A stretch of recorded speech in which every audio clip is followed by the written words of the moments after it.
Well,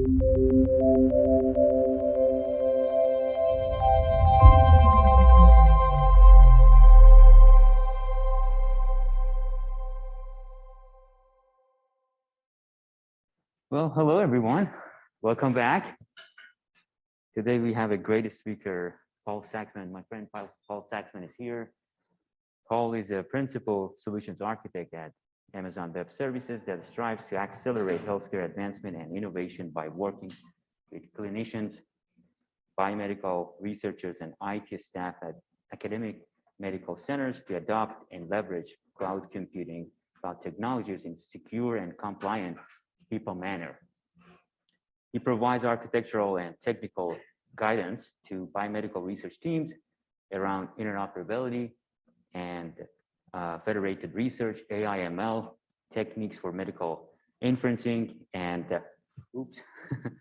and data storage and processing, data lakes for precision medicine. I have had the privilege of knowing him for more than a year, I think, right now, and we have been working on multiple projects. One of them is a Stanford Data Ocean that we actually built, and you're going to use it in the next lectures. And also Hummingbird, which is a tool. STO is a platform as a service, and Hummingbird is a tool that we recently published a blog post together that helps you to find the cost-efficient, the cheapest, the fastest virtual machine for every stage of your pipeline that we will talk about it. With that being said, I would like to hand it over to Paul. Paul, thank you so much. Yep. Thank you, Amir. Yeah, so I think I can't outdo that introduction. Again, I'm Paul Saxman. I do work with AWS. I'm a principal solutions architect. I actually lead our academic medical center solutions architect team. Solutions architects are basically people that help translate problems outside, like non-technical problems, and then be able to kind of provide technical guidance on how to implement those. So you can think of, we have kind of a background in both IT, solutions architect, so I understand the technology that AWS offers, but I also have a background in biomedical informatics and clinical informatics. So before joining AWS, I was at Google for about 8 years. I worked on some of their healthcare products. Prior to working at Google, I worked at the University of Michigan for a number of years. Also was getting my graduate degree in biomedical informatics there. Covered a lot of problem spaces around clinical informatics, biomedical informatics. Touched some in genomics and genetics, but more on the informatics and the kind of the information and knowledge side. So today we're going to talk about kind of research foundations on AWS.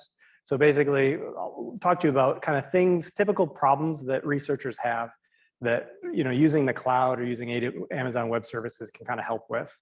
I think, the reason that I work in AWS, so even though I'm a solutions architect, really my nature is as a researcher. I mean, I left academia, I left Michigan State or University of Michigan to join Google, really to kind of find ways to kind of accelerate research, specifically in healthcare. Because I saw that big data or big tech companies were moving at a pace much faster than we were on the academic side in terms of informatics and IT. So I really wanted to kind of leave academia, move into the commercial sector and really understand, what are these big data companies or big tech companies doing that can be kind of leveraged by researchers. And that brings me to today. Essentially, I don't get to do as much research as I like because I do have to learn all the technologies and understand those. But what I can do is actually, work with researchers, help them understand how they can leverage that and kind of spread the word about how, kind of what opportunities there are with technology and companies like AWS. So, oops, and there we go. Just quick overview. It's going to be, just a few kind of specific things I'll talk about today. Really, AWS and research in the cloud, why we're doing it, what is AWS's kind of stake in this? How do we support research? Then I want to talk about some very practical ways that researchers can use Amazon Web Services. And then just a brief slide on some pointers on how to get started. And with that last one, I'm very kind of enthusiastic about kind of teaching people, helping people. So I always say that, if you need help getting started after I give this lecture today, you can always reach out to me. You can find me on LinkedIn, or even happy to hand out my email address. I'm happy to kind of listen to the types of stuff that you're working on and help you figure out what the best technology is for it.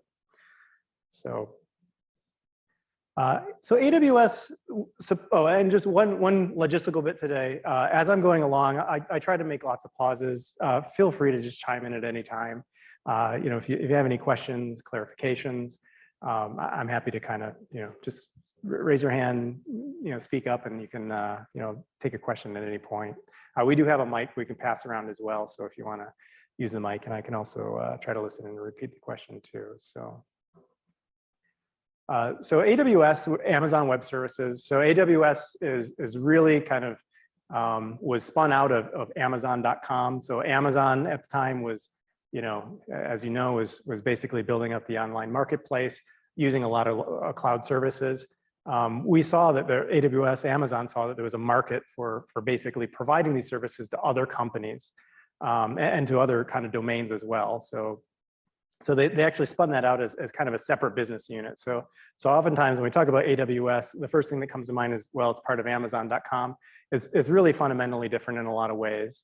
They are kind of spun out completely different missions. Everybody rolls up to the same CEO, but they do have a very independent kind of business objectives.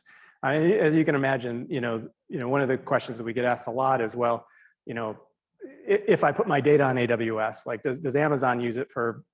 Absolutely not. Amazon.com is really a customer of AWS like anybody else. So they can leverage the services that AWS provides, even though it's part of AWS or Amazon. But it really is two distinct companies.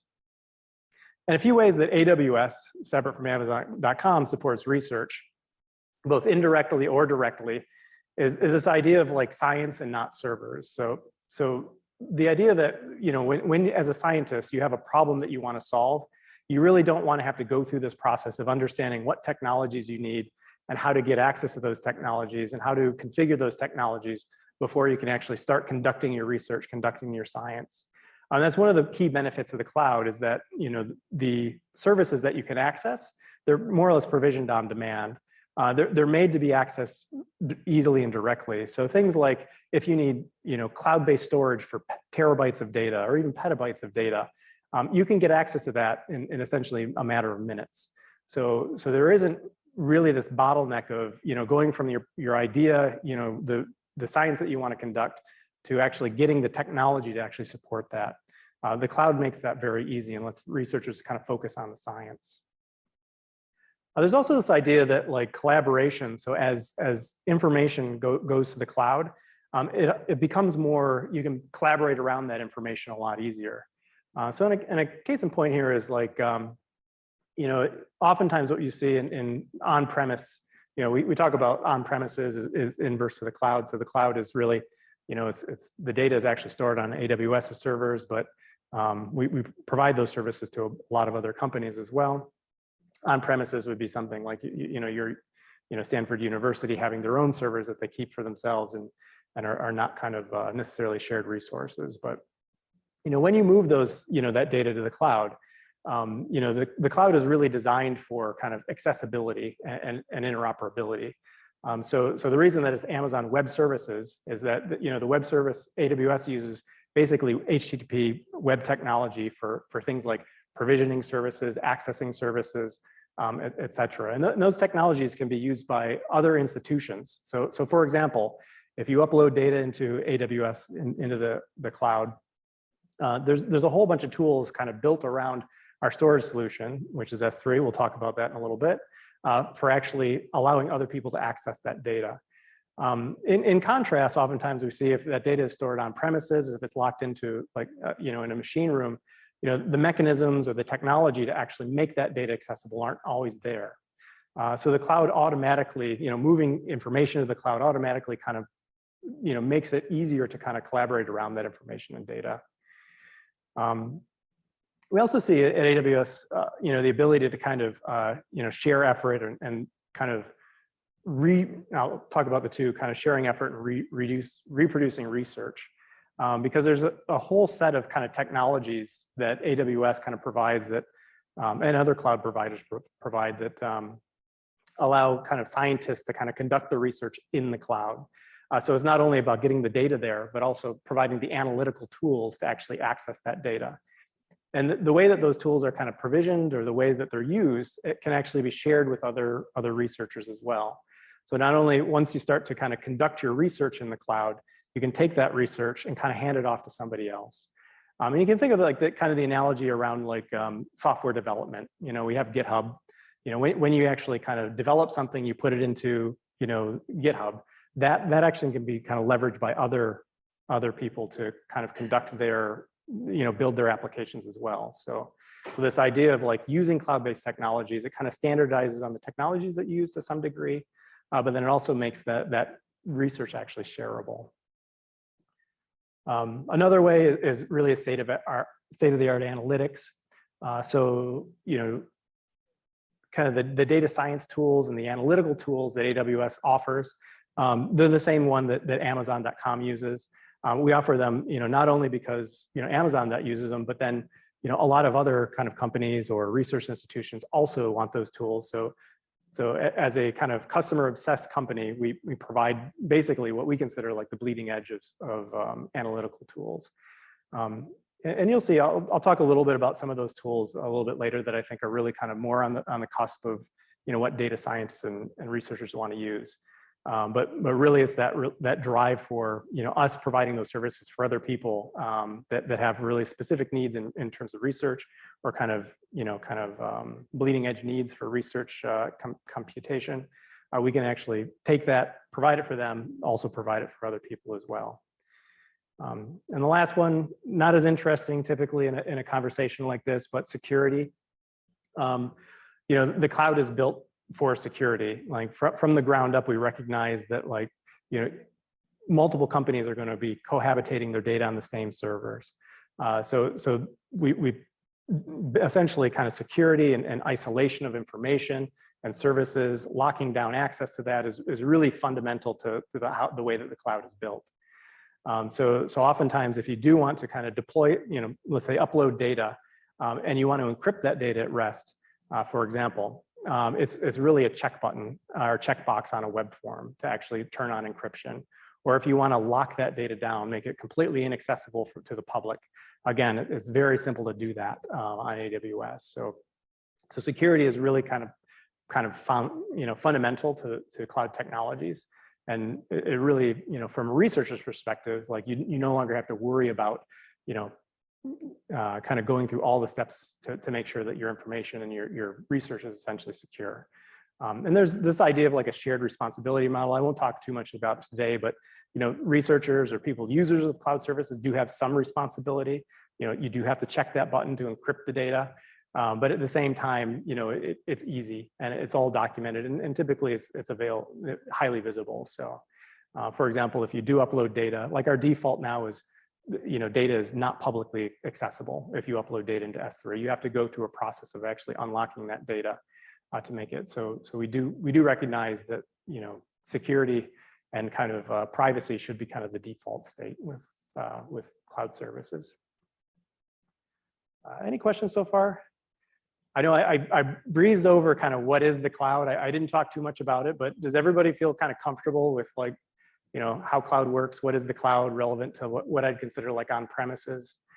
I don't know. You know, Amir was saying that a lot of people's backgrounds in computer science, and, you know, I'm sure you're all familiar with like the move of, you know, most services to kind of web-based services now, as opposed to kind of, and the cloud is no different. It's basically, you know, I oftentimes think of the cloud as, you know, the move from, you know, keeping your own video files or your own kind of, you know, DVDs at home to kind of the move to streaming services, right?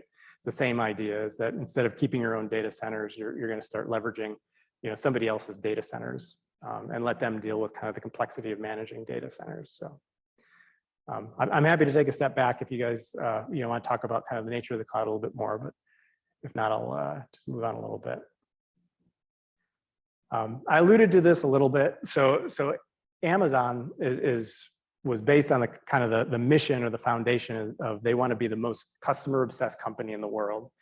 And we talk a lot about this is really a large percentage, 90% of our roadmap. So these are the products that we built are really originate from specific customer needs. So things that customers ask us to build for them. The other 10% are things that, you know, we kind of assume customers want, or maybe they've kind of alluded to it, but we more or less invent on their behalf. But it so happens that, you know, 96% of R1 research institutions, so these are institutions that are offer doctoral programs, but are also kind of at the higher end of kind of the research funding within the United States. 96% of them actually run on AWS. So they're a big customer of AWS. So it makes a lot of sense that, you know, through our interaction with these R1 research institutions that, you know, we'll be collecting kind of their needs and the things that they need to conduct research and then providing those as services.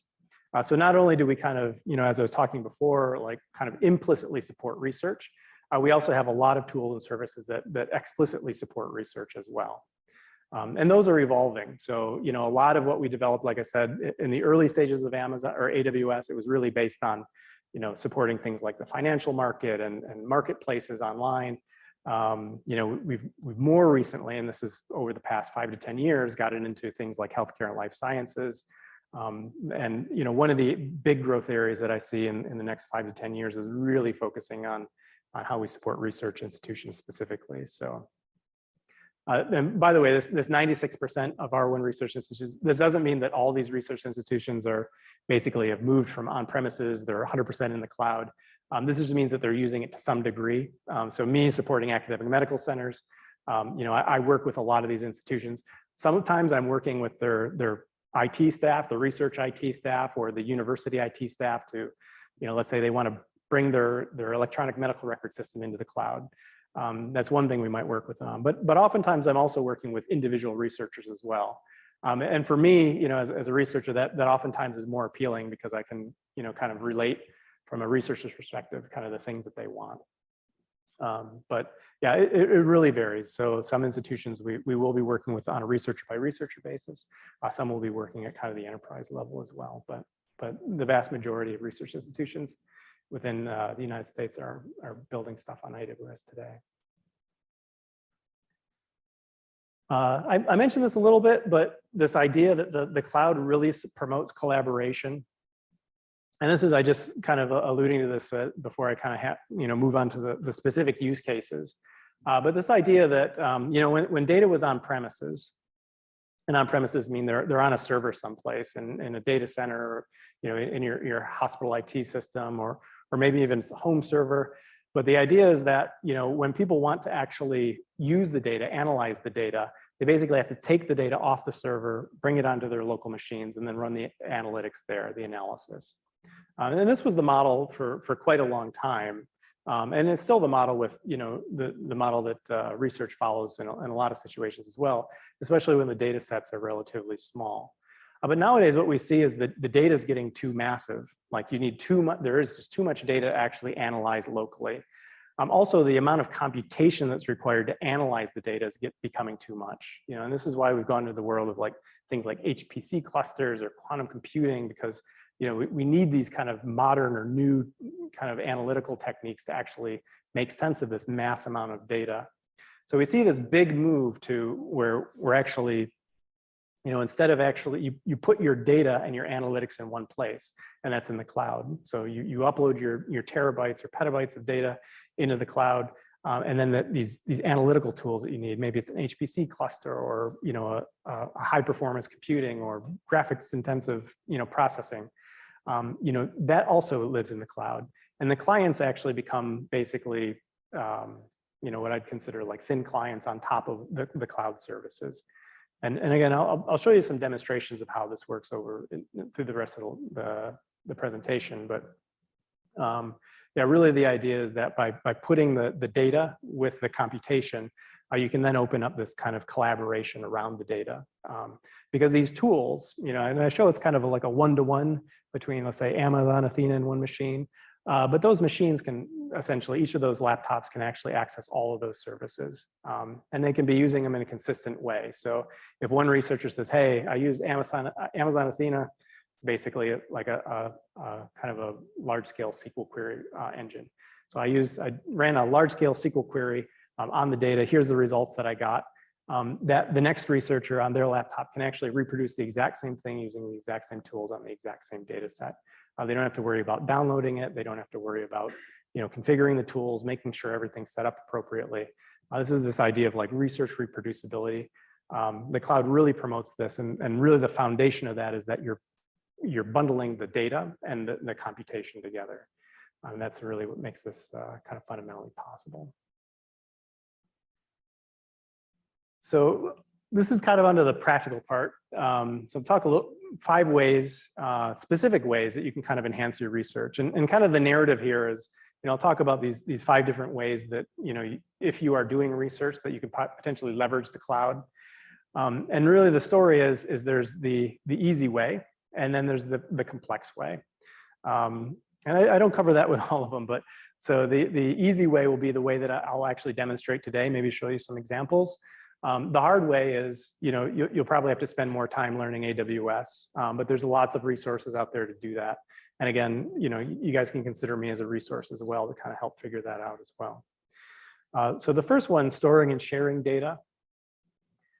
So the idea here is that, again, maybe you have, a small number of files, but you have to share them with a researcher kind of somewhere, across the country, or you have a lot of data.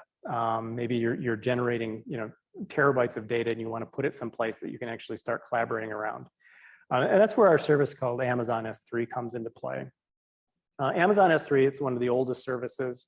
It's actually the foundation of a lot of other Amazon services. And it's basically, as the icon, this is probably one of my favorite product icons. It's a bucket. The idea is that it's as simple as you put your data in, and there's someplace you can hold it indefinitely. Across all the customers that using it, Amazon S3, there's exabytes of data stored across millions of hard drives. AWS operates multiple regions, multiple machines, machine centers across the United States, and across all of those, there's massive amounts of data being stored. There's actually trillions of objects. So S3 is an object storage. So essentially, if you log into the S3 console, essentially, it looks like you can create folders, you can upload files, and obviously files have a file name, and there's the data associated with those files. So it looks like a file system, but in reality, it's an object storage. So it's basically a key value pair. The key being basically the folder, or the folder kind of hierarchy, and then the file name, and then the data being actually the pair. So it's an object storage. It's not the same as a file system that you'd have on something like a laptop, but you can use it kind of fundamentally the same. AWS regularly peaks at millions of requests per second. S3 is serving data for hundreds of thousands of hundreds of customers, thousands of customers at a time. So basically, scale is not an issue. And we peaked at 60 terabytes per second in a day at one point. So of data being processed at that time. So you can imagine the scale for something like S3 is essentially massive. And it's designed, and that's a lot of nines, it's 11 nines of data durability. That essentially means that if you put your data there, the chances of it being lost are fundamentally, very, very small. But we always recommend keep 2 copies, put it in separate regions, and that essentially kind of makes that number go to 0. But it is really designed for high durability or kind of safety of the data.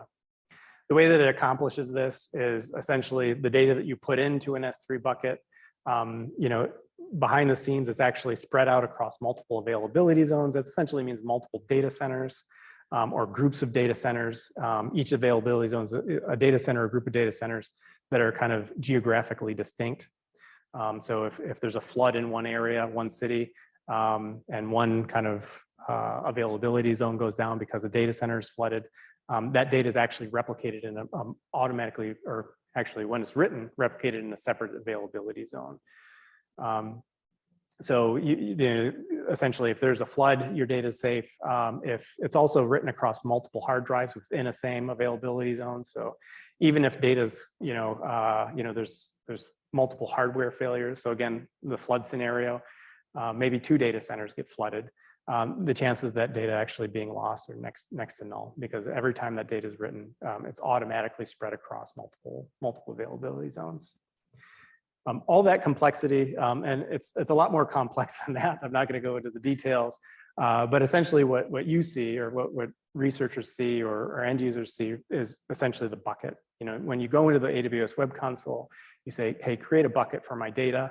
Bucket names have to be globally unique, because you can actually name them. If you make them publicly accessible, it actually, the name of the bucket is part of the URL. And you can start dropping files in. The AWS, the console, Amazon S3 console, you can upload files from the web. You can use the command line interface. So if you want to kind of programmatically upload files from your laptop or your hard drive, or from a server, you can use the command line. There's also an SDK. So if you want to write it in Python code or JavaScript code or Node, you can also kind of interact with S3 that way as well. And essentially the fundamental, you have buckets, you throw objects in it, and you're done. And you get all that redundancy, scalability. And that's one of the key benefits of the cloud, really, is that ability to hide that complexity about, how is that data replicated across multiple machine centers or data centers is all hidden to you. The only thing you do typically have to think about when you do store data in S3 is what we call storage classes. That's essentially how frequently you want to access the data. So the more frequently you access it, you typically pay a little bit more. If you don't need to access it as frequently, you put it into a lower storage tier, and essentially saves money. We also have this idea of glacier or archival storage. So we see a lot of use cases where researchers, they'll generate a lot of data, they'll put it in AWS, they don't need to analyze it, or maybe they'll actually convert the data, derive information from the data. They don't need that kind of raw or source data anymore, but they want to keep it around. They can throw it into archival storage. And the idea there is that it's essentially kind of the equivalent of like tape backup. You can't access it as quickly, but it's actually super cheap to store there. I use S3. I've used S3 for quite a number of years. It was probably the first AWS service. I just wanted a very kind of easy way to store family photos, because I had like 20 years of kind of digital photos. And what I did is I uploaded it all into S3 standard tier. And then, over time, as I wasn't accessing certain photos, I'd just throw them into Glacier. I think for 20 years of photos, I probably pay about $5 a month. So you can imagine that it's highly durable, highly scalable, and it's also incredibly inexpensive, as storage, is nowadays. So one thing I'd say in terms of data on AWS is that, and this is typically interesting to researchers, so is that AWS has what we call the Open Data Program, or Registry of Open Data. Essentially, it's what we do. AWS actually hosts in S3 over 325 data sets. And these are typically research data sets. So some examples of data sets that we use in biomedical informatics, for example, we have the Cancer Genome Atlas, we have the PhysioNet Mimic3 data, 1,000 genomes data sets. So AWS pays for the hosting of these data sets. There's 325 of them. Recently, over the past couple of years, we've added on 13 COVID-19 data sets. And we also provide things like usage examples, tutorials around how to use the data, reference publications, and publications referencing, and things like blog posts. So it's a great resource if you want to conduct research and you're looking for data to actually, let's say build a machine learning model or train on.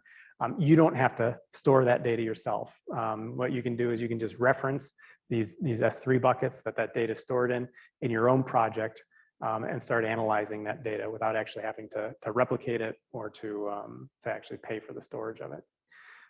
We also have what's called the AWS Open Data Sponsorship Program. So I mentioned these data sets. AWS pays for the storage of these.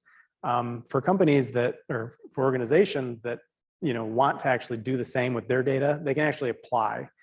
So you can say, hey, I have this great data set. We think it would be useful for other researchers. Will AWS pay for the hosting of this? So we had on quite a few. So the last time I saw, sometime in 2000 or 2020, we had about 200 data sets. And now in 2022, we have 325. So another 125 data sets we've added in the last couple of years. So you can see that this is growing a lot. So we do actually sponsor a lot of new programs through this. And it's pretty easy. So I've walked through a few customers or academic medical centers through the process of actually getting their data on here. It's relatively straightforward process to get it.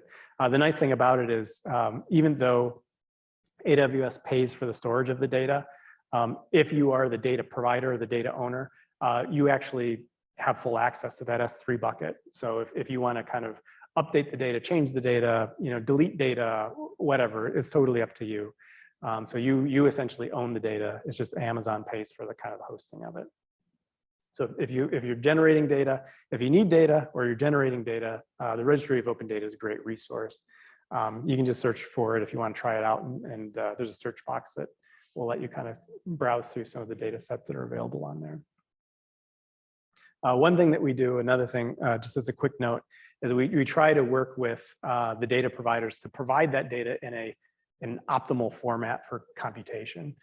So for example, I'll use Mimic3 for example. Like Mimic3, if you're not familiar, it's basically a de-identified clinical data set. So it actually has patient records, it has clinical notes, it has lab information, it has quite a bit of de-identified clinical data.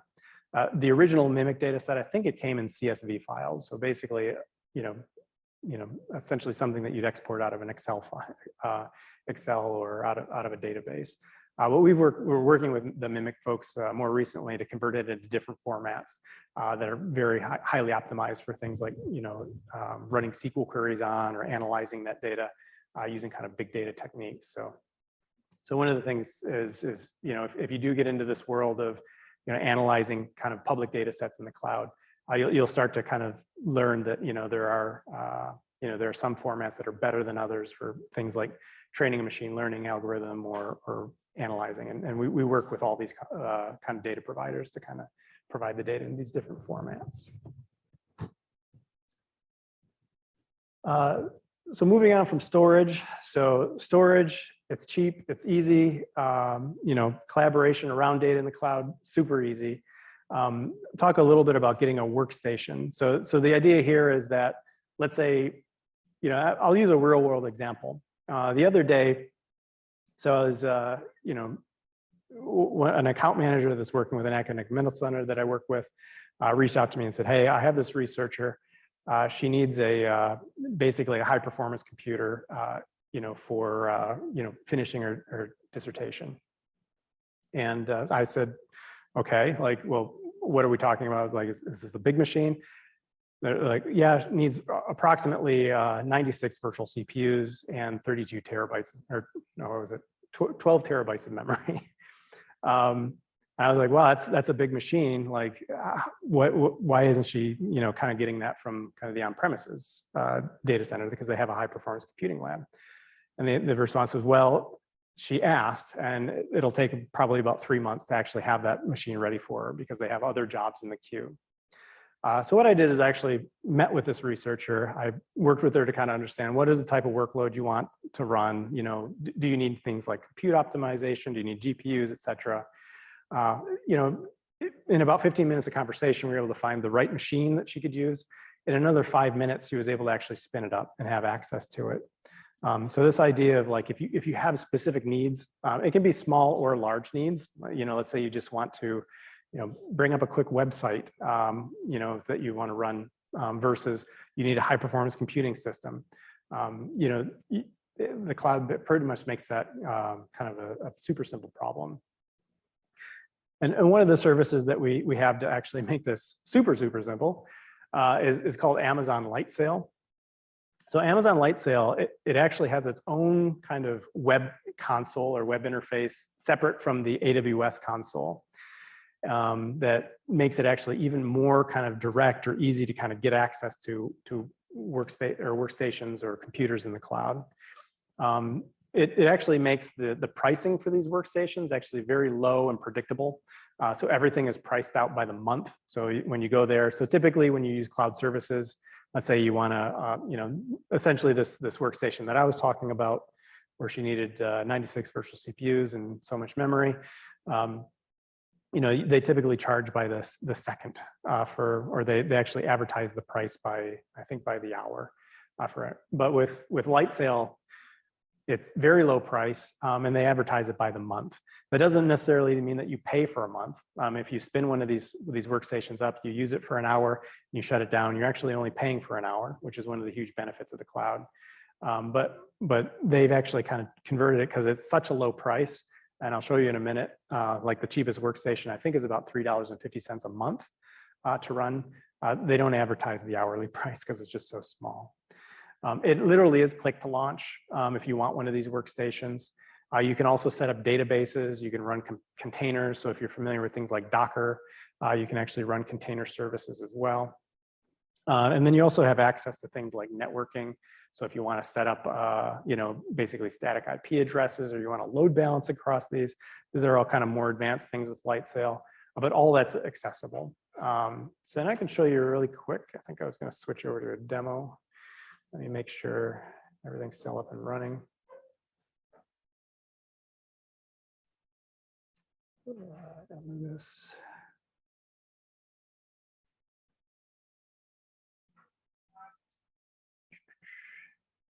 Just take a quick breather while I'm setting this up. Any questions about so far? What's up?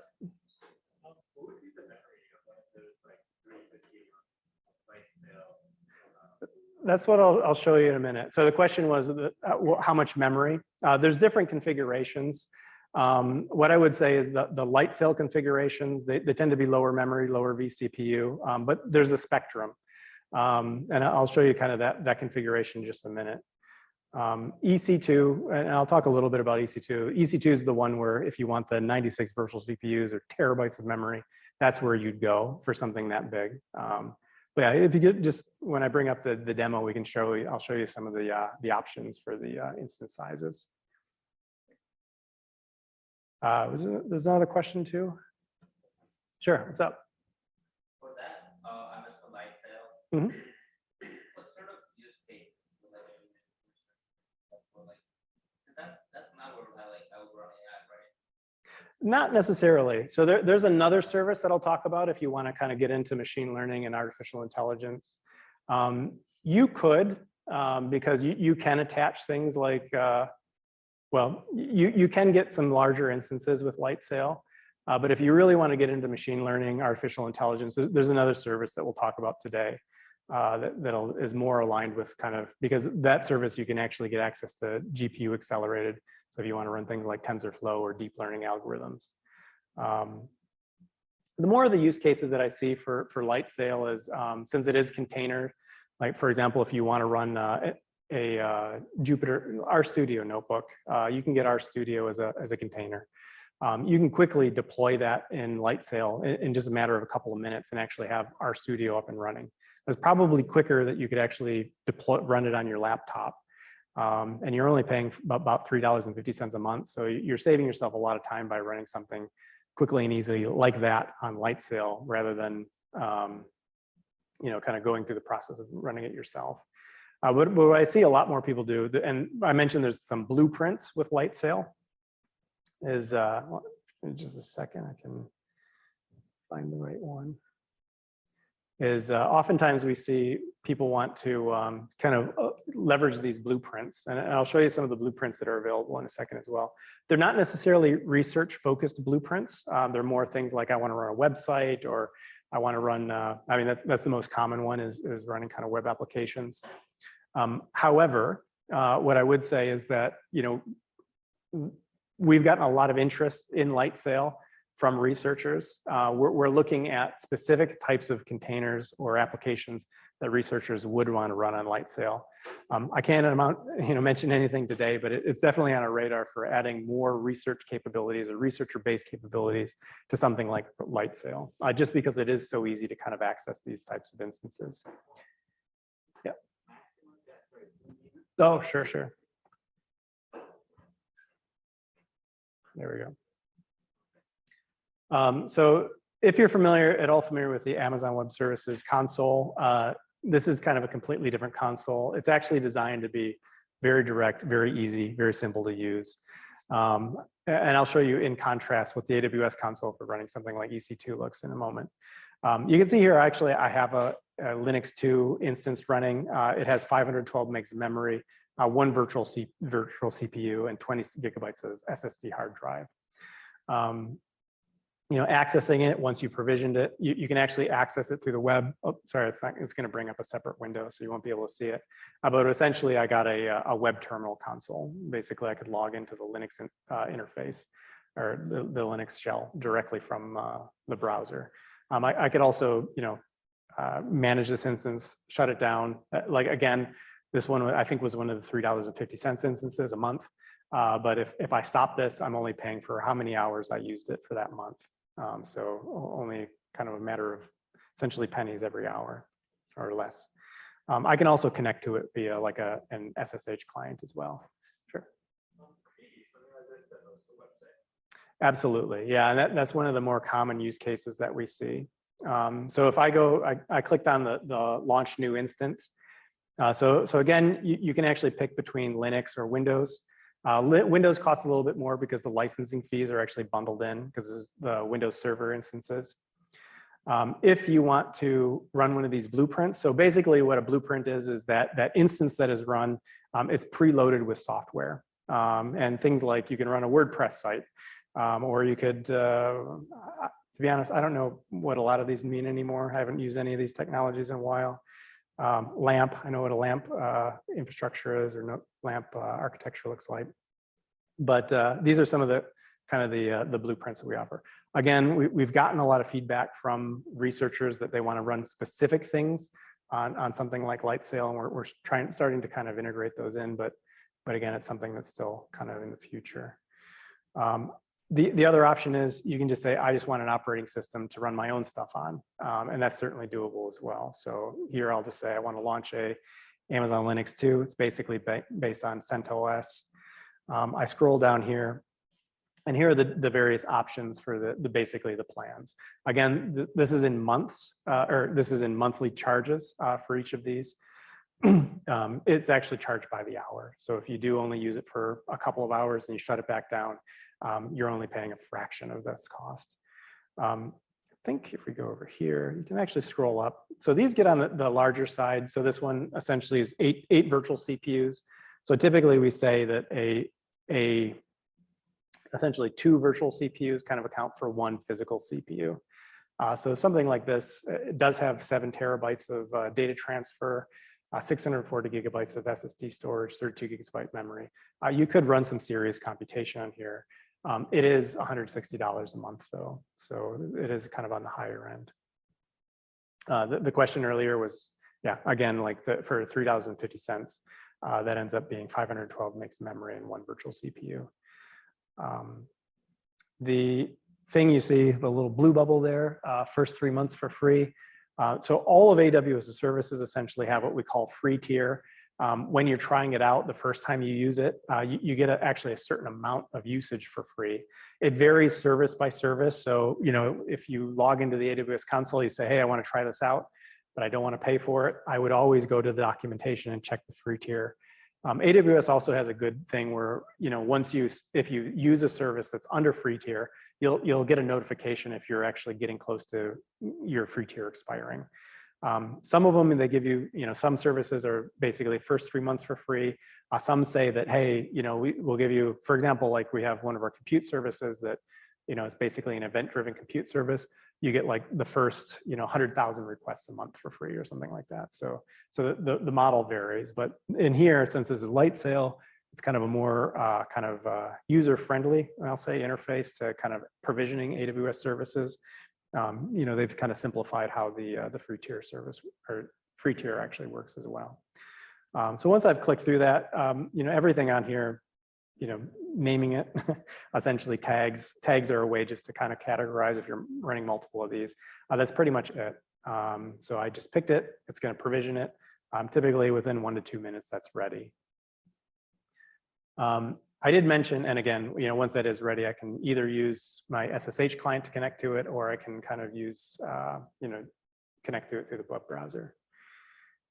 I can attach storage to it. So if you want to run these instances, you want to either use an S3 bucket to actually stage data and actually make it accessible to the instances, you can do that. You can attach disks to them. So if you want to have extra hard drive or solid state drives attached to these, you can create disks. These disks are separate from the instances. So let's say you attach it to one of the instances, you run some compute, you throw the data into that disk, you shut down that instance. All that data that you put on that disk is actually still going to be there until you actually get rid of that disk. The same thing is true with S3 buckets as well. So the S3 buckets are independent of the instances. So if you're running a website, you decide that you want to upgrade from a smaller machine to a larger machine, push everything out to one of these persistent disks, bring up the new machine, connect it to that disk, and everything is kind of good to go. Databases are also in here. So if you have a use case for running a Postgres or a MySQL database, it's as simple as I showed before. You basically click through, create the database, and you'll get all the connection information. You can provide your own username and password when you set it up, or it can generate one for you. And what you'll eventually get is basically this endpoint URL that you can use to connect from your applications into that database instance. And these, again, let me see what the rough price categories for these is. So something like a MySQL database, it's roughly about $15 a month. So again, this isn't like Amazon's big iron. You know, these are kind of the machines that I would say, you know, researchers, if you really need something kind of quick and easy, you want to access it literally within minutes, this is where you'd go. What I would say is that, you know, in addition to Lightsail, let me switch over to the other slide real quick.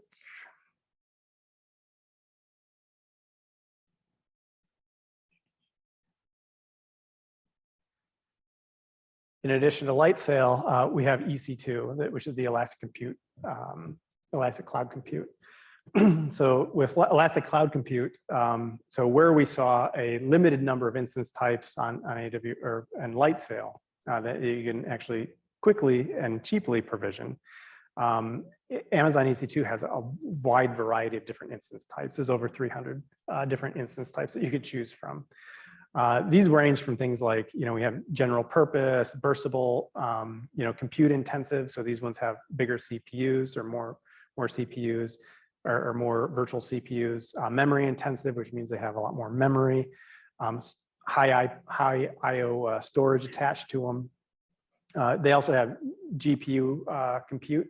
So if you want something like, you know, an NVIDIA chip attached to the instance, you can actually do that as well.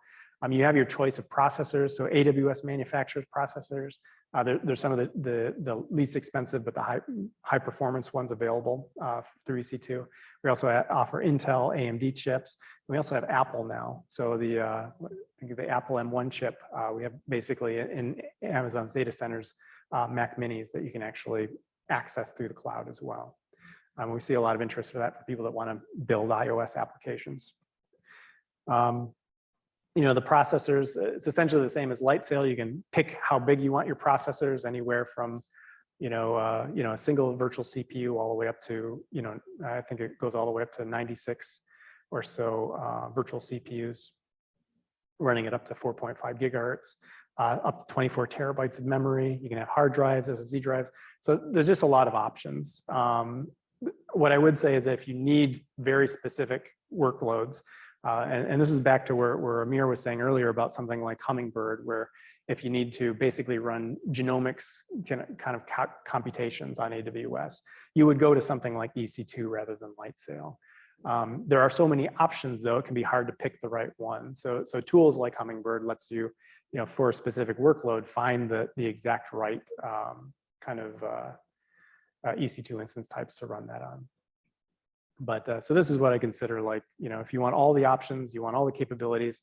In contrast also to Lightsail, though, is when you provision these, typically you have to worry about things like, well, now I have to set up the networking for these EC2 instances. If I want to provide a public IP address, I have to make sure that there's an internet gateway on my virtual private cloud. So there's just a lot more administration required to actually setting up an EC2 instance.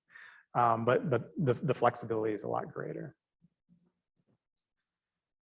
And the last thing I like to talk about, and please ignore all the product names on here, but we see a lot of interest from researchers recently in what we call serverless. Serverless is when you want to actually run some computation in the cloud, but you don't want to have to worry about servers or workstations or machines. And we provide kind of serverless in multiple tiers. So in things like computation, if you just want to provide code and have AWS manage how that code is actually run, we have services that can do that. Or if you have, like, let's say a Docker container, you have containerized application, and you want AWS to actually manage the infrastructure on how that is run. There's basically serverless container services as well. Same thing is true with databases. If you just want to bring up a database, or you want to bring up storage, or you want to, essentially a NoSQL database, or some configure of database.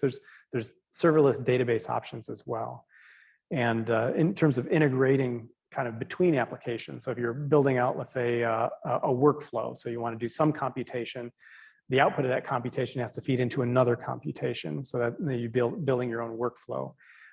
You can use serverless compute for those two computations, and then you can use some of our serverless kind of infrastructure tools to actually integrate those.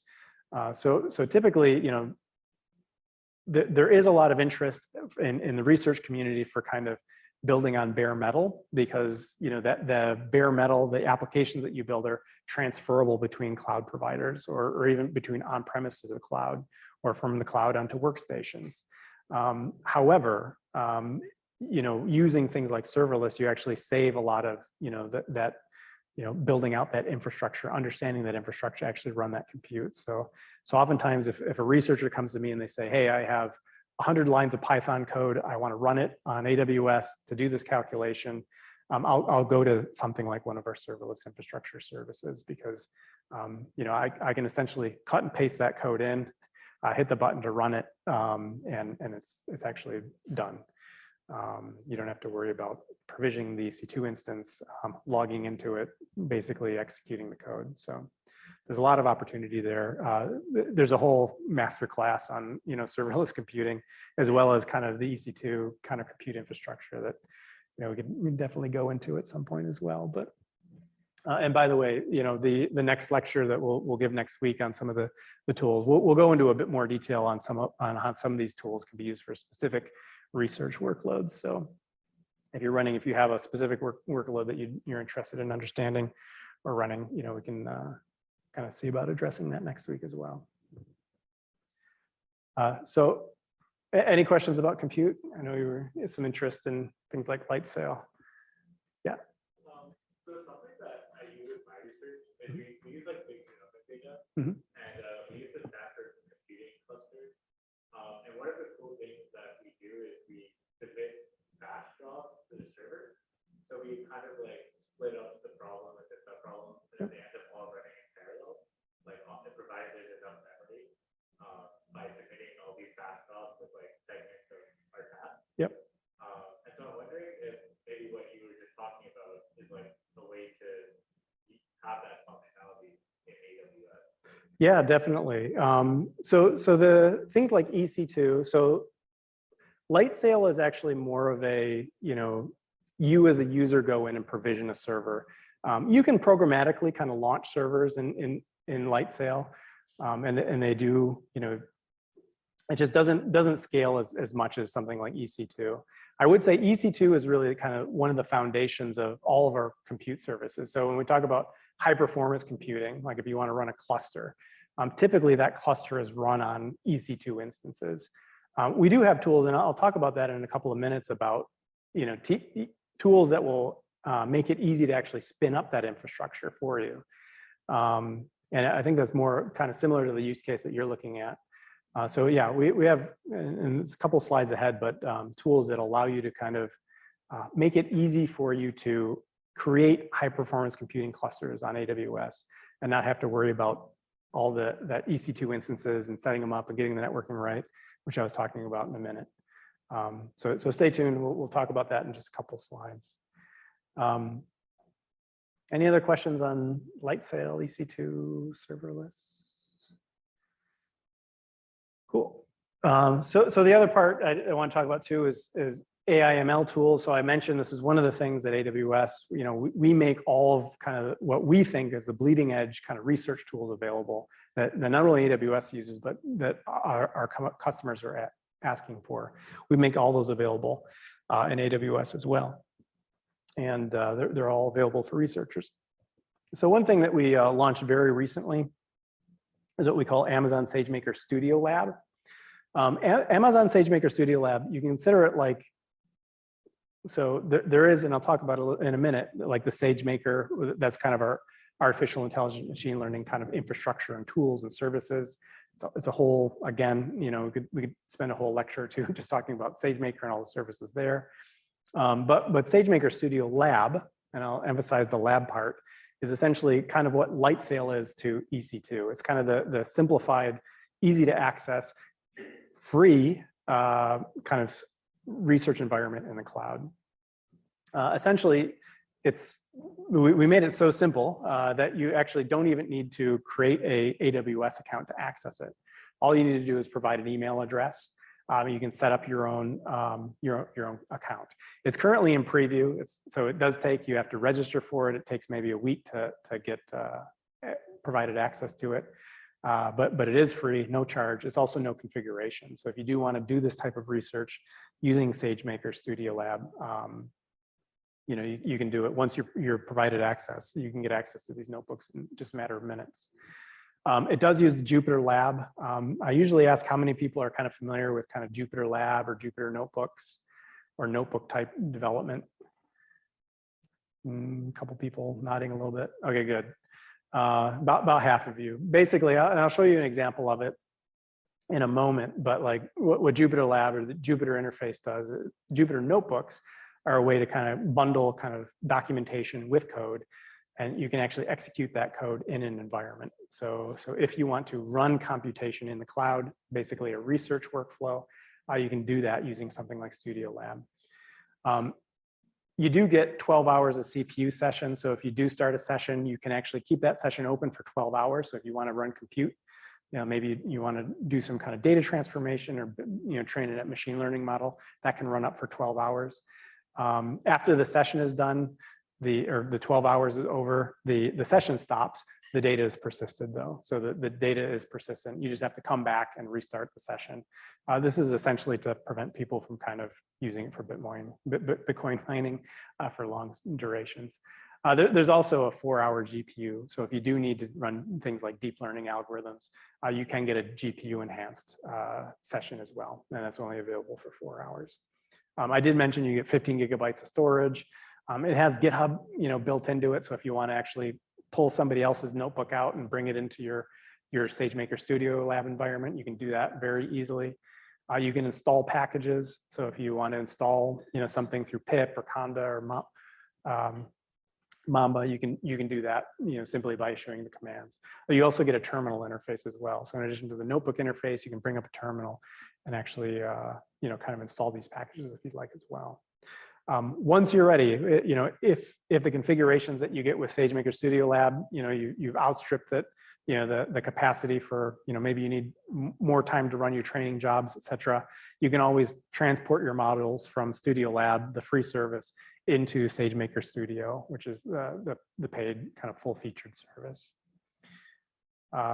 I will see if I can do a quick demo for this. My session should still be open. So the Studio Lab interface, again, it's outside of the AWS console. Once you're granted access to it, it's a very streamlined, simple interface. Oh, let me blow it up a little bit. You can see I've actually been running this session for a little while. You can only have one project or one session running at a time. Oops, sorry. Thanks, Amir. Got the most important part. All right, there we go. Again, simplified interface compared to what you typically see in the EC2 AWS console. You basically can start, tell it which runtime you want to start, and then you can open up that session. The Studio Lab, it actually is run in the browser. There we go. Sorry, I have to wait until just a second. There we go. Once it does run in the browser, so once you click that button to actually provision it, it takes a minute or two. You can log directly into this interface here. I think I have some examples. So when you run it, it does come with a little bit of getting started. So if this is your first time seeing Jupyter notebooks, again, like I mentioned, it is documentation. So this is essentially Markdown. So as you're conducting or you're kind of planning out your experiment or talking about kind of the research or the science that you're kind of conducting within this notebook, you write it up in Markdown. Then you can actually write the code in Python that is executed in this notebook, and you can actually just click through this and execute that code. And this is where, like, for example, if you do want to actually train a machine learning model, for example, you can access those machine learning libraries directly from this notebook once you've kind of configured them with something like pip or conda, and then start training those models up to 12 hours with the CPU session. And again, all the information is persisted. You can see, what are they going to do? Oh, you can actually, so that the things like GitHub integration is built in, so you can actually just reference out to a GitHub repository if you want to pull down more notebooks. I've already done that here, so there's quite a few examples. I think in the next session, we mentioned we're going to run we'll have the lecture. We'll probably run a workshop if you're interested in kind of doing some hands-on work with something like Studio Lab or SageMaker. We'll likely do it in the full SageMaker interface. So we'll have you guys kind of run some of these notebook type interfaces as well. Oops, I didn't open it. If I open this up a little bit, I'll make it bigger. These are just some of the example ones, so you can see if you want to see what basically a natural language processing kind of workbook would look like. There are literally, if you want to actually pull down examples, so AWS has a repository of, I'd say probably hundreds of example Jupyter notebooks that you can actually pull into something like SageMaker. So if you want to look at a specific kind of type of computation or using specific services on AWS, you can certainly find those in some of the examples here. But here's an example of how you can actually basically process some data in a notebook. What am I doing here? Pulling the data into a pandas data frame, converting it into a CSV file. I haven't run through this one, but essentially I think what it's doing is basically running a natural language processing algorithm to extract entities from this and then potentially analyzing the entities. And all this computation is being done in the cloud in this Jupyter notebook.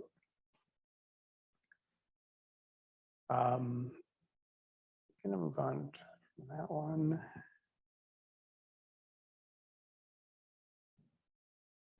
So I did mention, so SageMaker Studio Lab is kind of the free but kind of somewhat more limited version of the SageMaker, kind of the full suite. SageMaker includes everything from tools for labeling data. So it's the full machine learning AI ML stack, essentially. So all the services that AWS offers for AI ML are pretty much bundled under what we call SageMaker. Again, it has tools for labeling data for using things like Mechanical Turk for automated labeling. You can collect and prepare data, so it has things for data transformation. You can store features, so if you want to reuse features in different models for training different models, you can actually store all that data in a feature store and pull it out for different training jobs.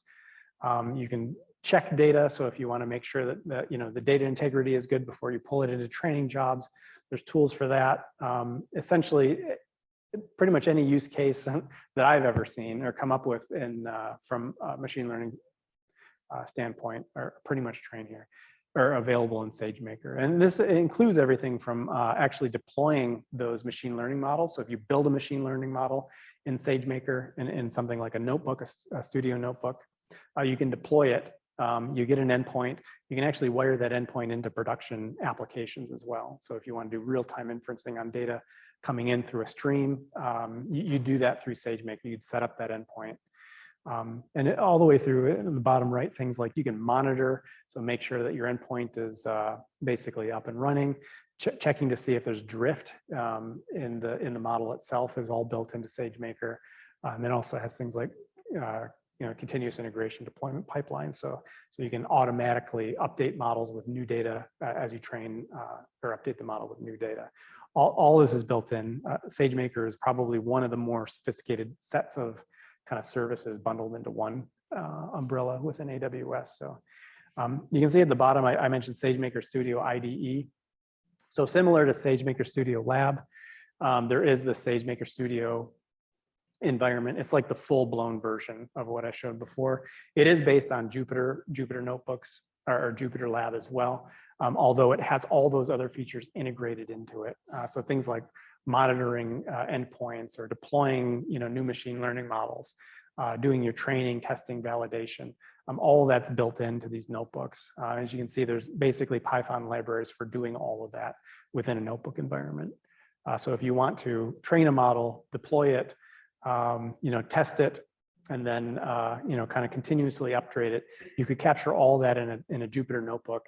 And again, you can actually share something like that with other researchers as well. So not only in this case are you kind of reproducing your research through using something like SageMaker Studio, but you're also kind of sharing how that infrastructure is kind of set up, tested, and monitored. This is kind of in relation to your question. So getting an HPC cluster. So high performance computing on AWS or just in general in the cloud makes a whole lot of sense just because, with the cloud, there's virtual unlimited scalability. Typically, you're only paying for the services or the nodes within your cluster as you're using them. So if you want to kind of shrink your cluster back down again after you've done some computation, you shrink it down and you're no longer paying for those resources. This is very different from how high performance computing is done on premises. On premises, typically what they have to do is they have to plan ahead, order 100 or 1,000 servers. They have to rack them. They have to actually make sure they're available, and then they can start kind of planning jobs. Like that kind of example I used earlier where the researcher came to me and said, hey, it's going to take them 3 months to kind of get me access to a high performance computer so I can run my analyses. That's essentially just because, either they just don't have the capacity on site. And that doesn't mean that you wouldn't ever hit capacity limits on AWS. There is, like, for example, some of the super big machines that, multiple virtual CPUs.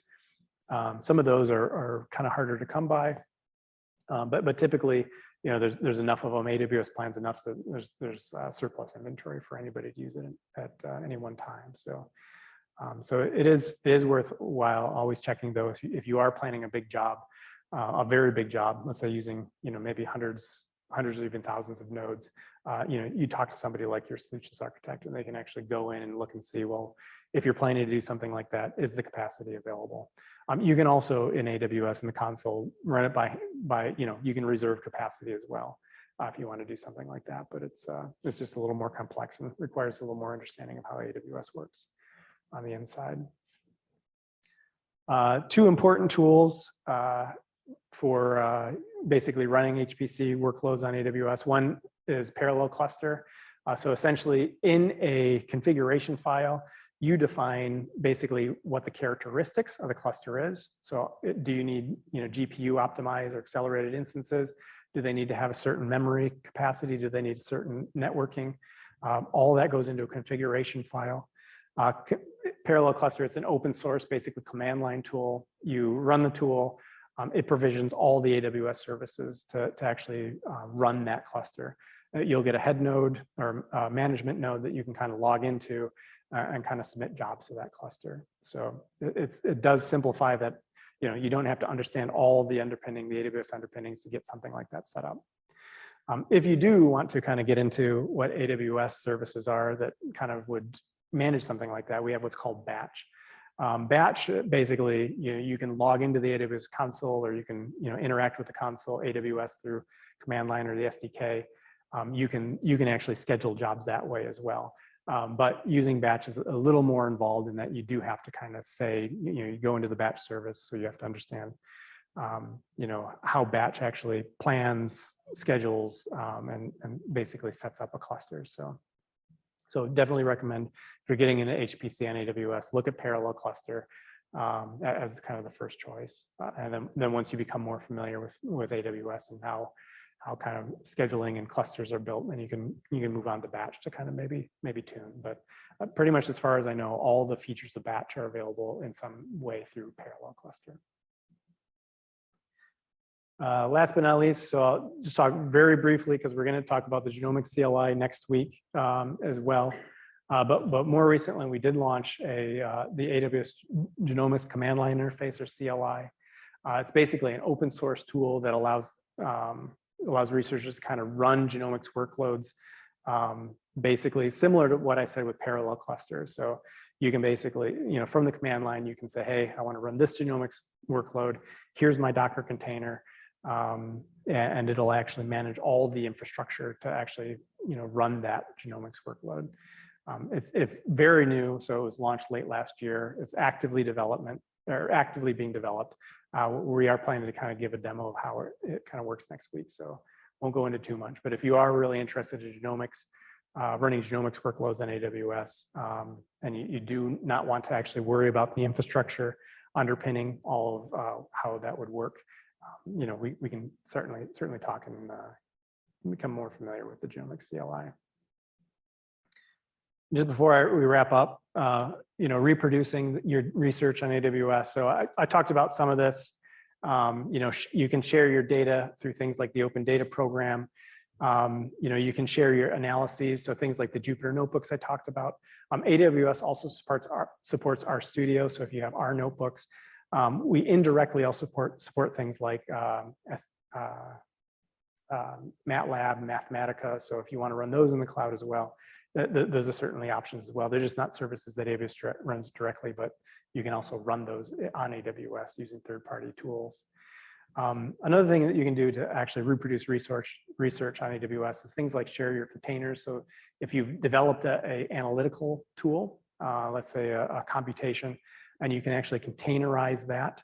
Containerization is basically just bundling all the definition of how the service works in a basically configuration file that would potentially also include things like binaries. You containerize it. That container can actually be run on multiple instances. And that's pretty much how our HPC clusters work, is that when you spin up an HPC cluster, you need to say, hey, this machine needs to run this workload. You basically give it a container that defines how that analytics runs, or that analysis runs. And so that you don't have to worry about individually provisioning each individual machine. But you can certainly do that. A couple other options. This is really, this is kind of what I consider the hierarchy of reproducing research, because the easiest is essentially on the top. The hardest gets you more into kind of the infrastructure of AWS, but you can actually share machine or images. So if you actually, run an EC2 instance, you configure it, with a bunch of kind of analytical tools, you can actually take a machine image and actually share that. So another researcher can basically spin up an EC2 instance with the exact same kind of computational workload that you would set up on the other machine. And you can also share your AWS infrastructure. So if, for example, like I mentioned, Parallel Cluster, it actually spins up a bunch of AWS services, and those AWS services are, kind of automatically set up for you. That's actually something that's done through CloudFormation. So CloudFormation is a way for, AWS infrastructure to be kind of declared or kind of defined in basically JSON or YAML files. And if you do want to share something like, hey, I built this HPC cluster for this genomics workload, that's another way that you can actually consider sharing that research with other scientists as well. So these are a few things that I do recommend following up. So, if you are interested in things like Lightsail, as we saw earlier, Lightsail has very cheap instances. They even have several months of free usage. So if you do want to kind of get your feet wet, I would recommend, starting with LightSail as opposed to trying to jump into things like EC2. Studio Lab, again, it's free, so you can sign up. You can actually get access to it. Like I said, it usually typically takes a week or two, or it takes a week to get access to it, and it's free to use. So these are two ways, LightSail and Studio Lab. You can kind of get kind of familiar with AWS and kind of the benefits of conducting research in the cloud. The other thing I would say too is on the training side. So there are loads and loads of options to kind of go deeper. We have things like in-person training. So we run workshops. I mentioned next week we'll run a workshop to kind of get hands-on with some technologies. We do a lot of those. So if there's ever a need to kind of, get familiar with a particular technology, you can reach out to, somebody like me, and we kind of arrange in-person workshops. But we also have lots of online kind of documentation and training as well. We also have kind of self-led courses. So if you do want to kind of, learn how to run HPC on AWS, so there's a parallel cluster, workshop that is kind of self-led, or, running your first EC2 instance.